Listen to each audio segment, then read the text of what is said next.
3 years after graduating college, I decided I needed a break from the corporate grind. The 45-minute commute, early mornings at the office, and late nights on the computer took their toll on my physical and mental health. This amount of stress culminated in me waking up one night with chest pains and feeling short of breath. Convinced I was having a heart attack, I called 911 and was transported to the ER. A few hundred in medical bills later, I was diagnosed with panic disorder. Although my mental health had never been perfect, I had never experienced anything this intense and was shocked stress could have this much of a physical effect. Against the advice of my parents, former academic advisor, and colleagues, I quit my first grown-up job less than 2 years in. Luckily, I'd always been somewhat of a saver and had worked my way through college, so I had some time to figure things out before the bills would start piling up. I found a much closer job at a small bar and grill called Al's. It was in a pretty remote location, but was often pretty busy since it was the only restaurant and bar in the village. The atmosphere at the restaurant was like night and day compared to my office job. I could wear a t-shirt and jeans. Start time was never earlier than 10 a.m. And my coworkers felt like friends rather than competition. I loved working there and still look back on the 2 years I spent there fondly, despite what happened. It was a Friday night and we were preparing to close at midnight. Sometimes we stayed open later, but the last few bar guests cleared out early that night. Jean, a server in her early 20s, sat at the counter counting her tips, while Ben and I restocked the bar and washed the last few beer glasses. "Better hurry up before that fog spreads," Jean said in a joking voice. "You know I'm staying across the street tonight," Ben responded, sounding annoyed. Ben's parents lived just down the street from the restaurant, and he would sometimes stay there if he was too tired or too intoxicated to drive home from the late shifts. I glanced outside. It didn't look too bad in the village, but out towards the main road leading back to where I lived, the fog was so thick the road disappeared. "Driving through that's gonna be tough," I said, shaking my head. Suddenly, Ben and Jean looked up from what they were doing. They exchanged tense-looking glances. "Where do you live?" asked Jean. "Warlington," I answered. Jean looked pale. "You realize you can't drive all the way back tonight, right?" she asked. "They should have let you go earlier before it got bad." "I mean, I have to," I said, confused. "Where else would I stay?" "You don't know anyone in town?" Jean asked. I shook my head.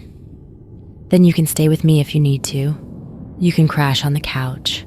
Just don't go out in that fog at night, especially on 23. It's dangerous. There's so many accidents already with normal visibility. Imagine how dangerous it is when you can't see 10 feet in front of you." She wasn't wrong. 23 was notorious for deadly accidents, being a rural yet busy 2-lane highway with a ton of sharp turns. I'd had a few close calls driving to and from Al's already. I was still shocked she offered to let me stay at her place. We were friendly, but she'd never given any indication she was interested in anything more. But her offering to let me stay over to avoid some minor driving conditions seemed extreme. It wasn't like it was a snowstorm. I agreed to stay the night, both for reasons of safety and being curious to see if she did see me as more than a friend. I had to help Ben put away a few things in the walk-in, so Jean said I could meet her outside and follow her to the apartment when I was done. "Hey, do you think Jean's into me or something?" I asked Ben once we were alone. "I'm surprised she actually invited me to stay over." Ben shrugged. "Maybe," he said. Ben wasn't his usual self tonight. He was usually outgoing and boisterous. On the slower weekend nights, he was known to sneak some drinks back to the break room. But tonight, he had been fairly quiet and remained completely sober. We got our closing tasks completed for the night, and I was getting ready to walk out the door when Ben stopped me. "Hey man, seriously don't drive in that fog tonight. I don't care what happens at Jean's. Just wait until morning to head back. This was out of character for Ben. He didn't have a reputation of being a safe driver. He regularly drove under the influence and wasn't opposed to street racing. I wanted to know why this was such a big deal to him, but was exhausted and knew Jean was outside waiting for me. I nodded. "No worries, I'll see you tomorrow," I said, waving to Ben. It was less than a 5-minute drive to Jean's apartment. She lived in an older duplex. She grabbed some blankets and a pillow from the closet and put them on the couch for me. I thanked her. I felt pretty awkward at this point. It felt strange spending the night at her apartment when we only ever saw each other at work, or the occasional bonfire or party. Luckily, Jean broke the ice by putting on a Marvel movie. We were both fans of the Marvel universe. We watched a few movies, smoked, and ate some snacks. It was starting to be clear to me that she didn't have any interest in me romantically, but I was okay with that. She was still a good friend, and I really enjoyed her company. After a while, my mind drifted back to Ben's strange demeanor tonight. Did you notice how Ben was tonight? He was quiet as hell and didn't have a single beer.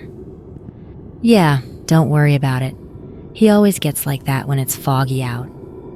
He doesn't like to talk about it, but he saw a bad accident out there a few years ago when there was fog and it was hard to see.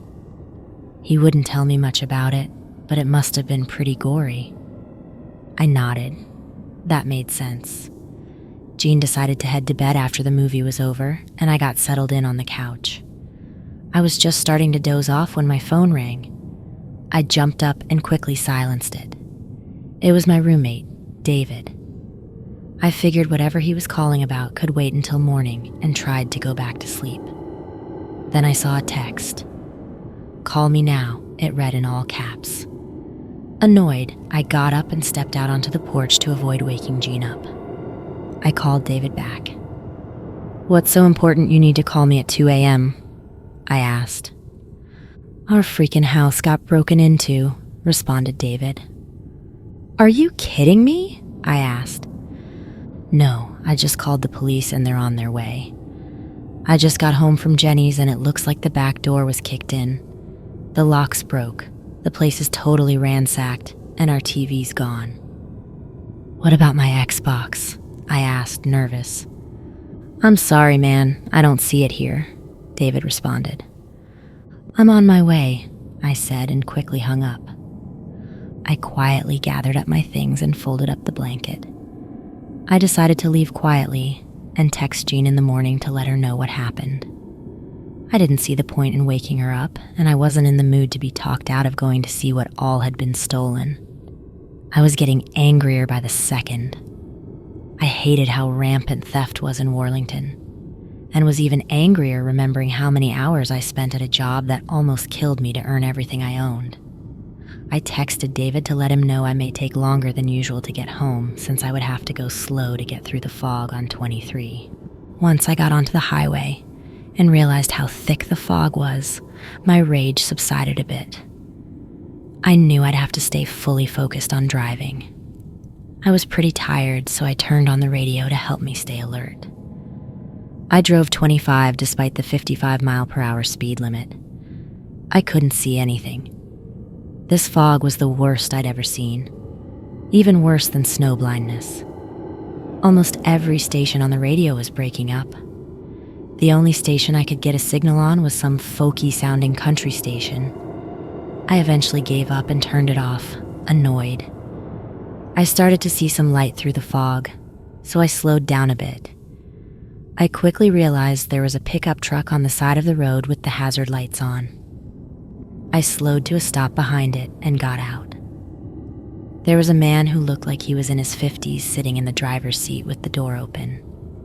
He was mumbling and crying, head in his hands. Sir, are you okay?" I asked. He continued to mumble and sob at the same time. "Do you need help? I can call someone," I said. He looked up, appearing very distressed, and his face was very red. "The phones don't work out here.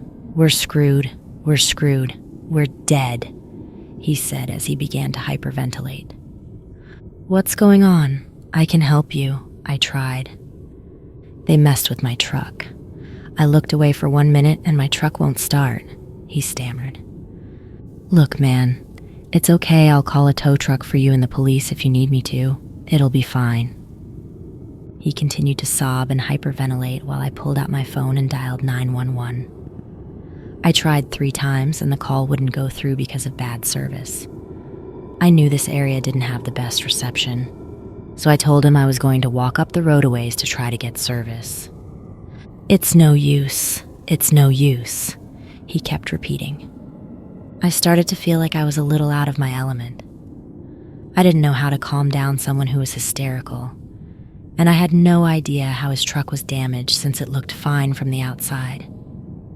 If someone really did mess with his truck, were they still out here? I walked about 50 feet away from where we were parked and again tried to call 911. Still no service. I cursed Verizon's coverage and walked back to the man in the truck. "Hey, I'm not having any luck right here, but if you want to come with me up the road to the gas station, we can call for help from there." "No," he snarled. "You're one of them." He began mumbling things under his breath that didn't make sense. "I've been out here for 6 hours. Nothing's real. The road should have ended miles ago." I started to fear this may be a mental health issue rather than a car issue. "It's okay. You're safe now. I can take you up the road and everything will be fine." The man didn't take this well and began fumbling around for something in the glove compartment.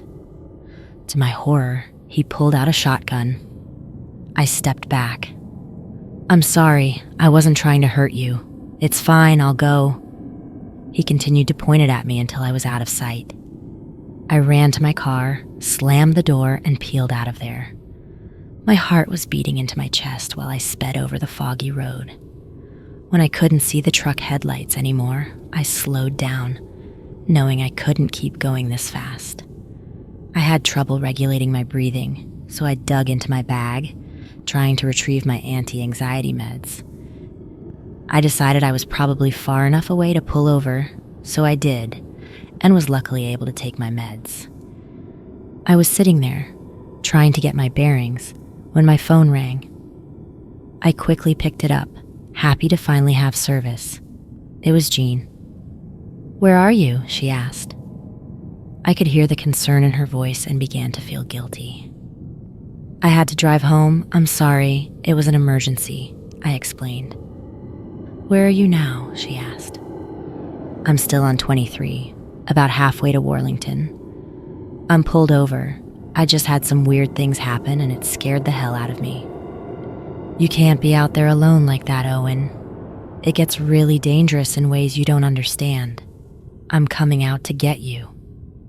"No, Jean. There's no reason for you to risk driving all the way out here. I just saw some paranoid dude and it freaked me out. It's not a big deal." I realized she hung up and tried to call her back.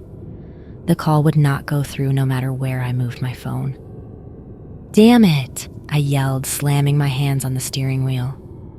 I didn't feel like I could leave because she knew where I was and was coming out here.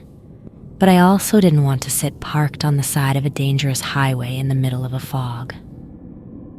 After about 10 minutes, I walked out into the woods to pee and try to get better cell reception. As I was heading back to the car, I saw a faint light in the woods. I squinted and was able to see the silhouette of a person holding a lantern. The person looked heavy and somewhat tall, kind of like the man in the truck. I didn't want to stick around to see if it was him, so I booked it back to my car. The fog was thick in the woods as well, and it made it hard to see around the many trees. All of a sudden, I ran into something. It knocked the wind out of me and bloodied my nose. I jumped back, then looked up.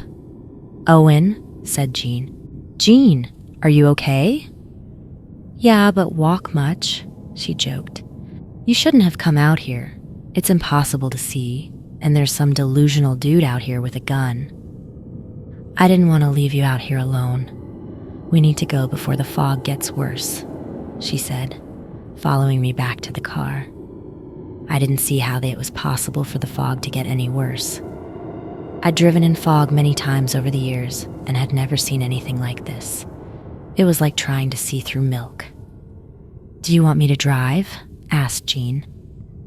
"I've seen this before and I think I can do it." I nodded. It felt weird having her drive my car, but I was pretty shook up and she sounded confident. We continued on, albeit at a faster speed than I was comfortable with. I did suggest she slow down a few times, and she would initially agree, but would quickly come back up to speed. I had no idea how she was able to see the road, let alone any other cars. Not that there were any on the road. I tried to make conversation, but she was quieter than usual. She seemed tense. I decided it was probably best not to distract her. I eventually felt so uncomfortable with her speed that I asked if she could stop at the Quick Stop gas station that was a few miles before the exit to Worlington. It had to be coming up. She agreed to. By the time we reached Quick Stop, I was shaking with fear. Jean said she was going to stay in the car, so I went in alone. I locked myself in the bathroom and splashed some cold water on my face. My phone rang. It was Jean. "Hey," I answered. "Where are you? I've been on 23 for like 10 minutes and haven't seen you." I felt a shiver run down my spine.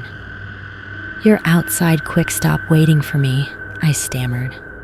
"Stop messing with me, Jean. It's been a weird freaking night." "Owen, listen to me. Whatever's at Quick Stop with you, that's not me. I should have told you how serious this was before you left. Something paranormal that no one understands happens when the fog covers 23. It happened to my grandpa years ago. He was always really paranoid about fog, but never told anyone why. When he was in his twilight years, he told me more about what he saw out there. They can manipulate you and distort your perception. You don't have much time. They know you're out there." "Okay." I struggled to compose myself, breaking into a cold sweat. Jean's odd demeanor in the car began to make sense. "Listen to me.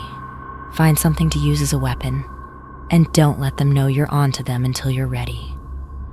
I was frantically trying to ask what they were when the call cut out. Suddenly, there was a knock on the door. "Owen, are you okay?"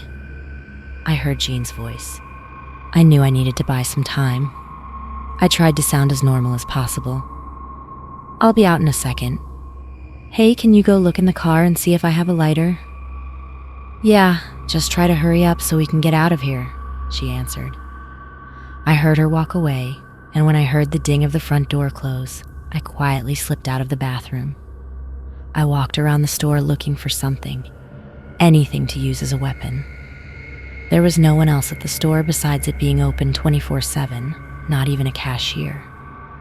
Unfortunately for me, this wasn't one of those shady gas stations that sold brass knuckles and pocket knives. I glanced outside and noticed whatever was posing as Jean was standing off to the side of my car. If I could get in the car before her, I could take off. Seeing few other options, I made a break for it. The being posing as Jean must have picked up on my determination as she frantically tried to get back in the car. She was halfway in when I shoved her out as she screamed. Next thing I knew, she was in front of the car, and I felt the car hitting something before I could hit my brakes. I quickly threw my car in reverse and took off. I knew I had to get out of here. I sped up despite having no visibility. I called Jean back, and on the third try, the call finally went through. "Are you okay?" she asked.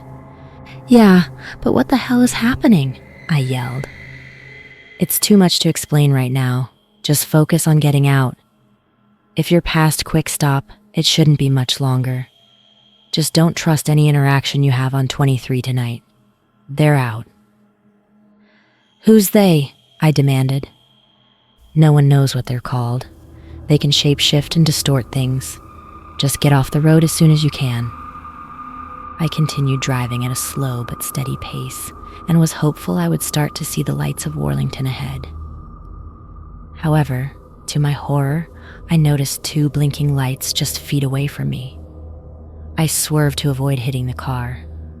A man ran up beside me and started to pound on my window. It was the guy from earlier in the truck. I wasn't sure if he was a regular guy or one of them, but I didn't want to take any chances. I tried to speed up to get around him, but the loose gravel slowed me down. "Please, man, I'm sorry about earlier. I have a wife and 2 kids at home. I need to get out of here. Please help." Against my better judgment, I unlocked the door and he got in. I wasn't sure why I took this risk besides the fact that he did try to warn me earlier. That, and he has a gun that may be needed at some point. "Where's the gun?" I asked. He sat it on the middle seat. "It'll stay right there, I won't touch it," he promised. I took off, unsure if I made the right decision. I learned that the guy's name was Josh, and that he lived on the other side of Worlington. He seemed like a very normal guy, and I began to feel more at ease as the drive continued. "What brought you to 23 tonight?" I asked casually.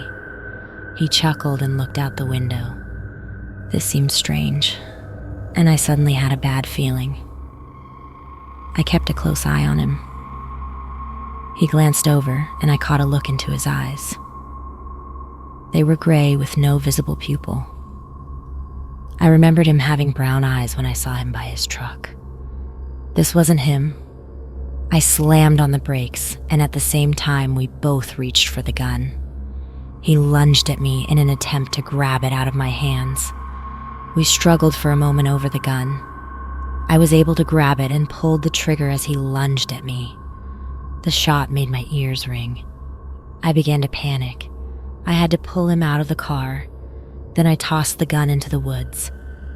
Luckily, my car wasn't hit by the bullet since his window was open. I was shaking, speeding off into the night. It felt like I'd been on this road for hours. I tried to call Jean several more times. The call dropped a few times, then rang. "Are you okay?"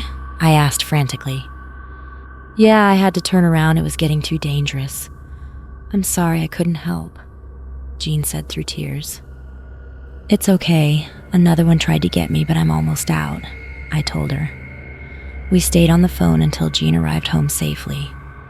Our connection was beginning to cut out again, so I told her I would let her know when I got home. It felt like a miracle when I began to see the lights of Worlington. The fog rapidly thinned out as I turned off of 23, breathing a sigh of relief. I sped home, still shaking and sweating. When I arrived home, David greeted me. "What did the police say?" I asked, trying to sound as normal as possible. At this point, a break-in was the least of my worries. An expression of genuine confusion crossed David's face. "What police?" he asked. I glanced around the living room. Nothing looked out of place and nothing was missing. That said, I knew it wasn't in my best interest to sound crazy. "Did you hear about any break-ins around here? Someone at work said there was one in Worlington tonight." I improvised. David looked confused. "No, I haven't heard anything." I went to bed and tried to get some sleep. I had no idea what happened, but assumed I'd gotten through the worst of it. One thing I was certain of is that I would never drive on 23 in the fog again. The next morning, I got up early and quickly got ready for work. When I realized this would involve going on 23, I hesitated. I stepped outside and the sky was crystal clear. I looked on Google Maps to see if there was another way to Al's. There were some back roads I could take, but it would take almost twice as long. I decided to bite the bullet and go. I took my meds and left. Everything looked normal. The radio also worked better this time, and the music helped me stay calm. Eventually, I began to relax. I remembered I was almost out of gas, so I went to turn into quick stop, but had to slam on the brakes when I noticed the yellow tape and multiple police cars. I cautiously pulled around to drive away when I noticed Ben and several other people from the village standing at the edge of the tape. I parked my car across the street and walked over. "Ben, what's going on?" I asked. Ben turned around and I was shocked to see he was crying. He shook his head. Jean was hit. Whoever did it took off, didn't even call for help. Some guy from Worlington got shot further up the road too. I think he worked at the hardware store in the village. I started shaking. Where's Jean now? I asked, even though I already knew. She's gone. I'm sorry, Ben said. I began hyperventilating. I stepped away and ran back to my truck. I shut myself in, slamming my fists into the steering wheel and wailing. Ben walked over and was trying to calm me down, but I was inconsolable. I'll never get over it. I was never convicted or even questioned because the security footage at Quick Stop wasn't working the night of the fog.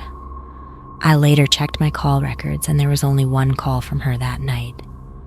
The first one she made to me to tell me she was coming to find me. There was no record of the call from David. I quit Al's, broke my lease, and was moved out of state by the end of the week. I can't shake the guilt I feel daily, and I'll never forget how Jean tried so hard to keep me out of the fog. I'll never drive in fog again.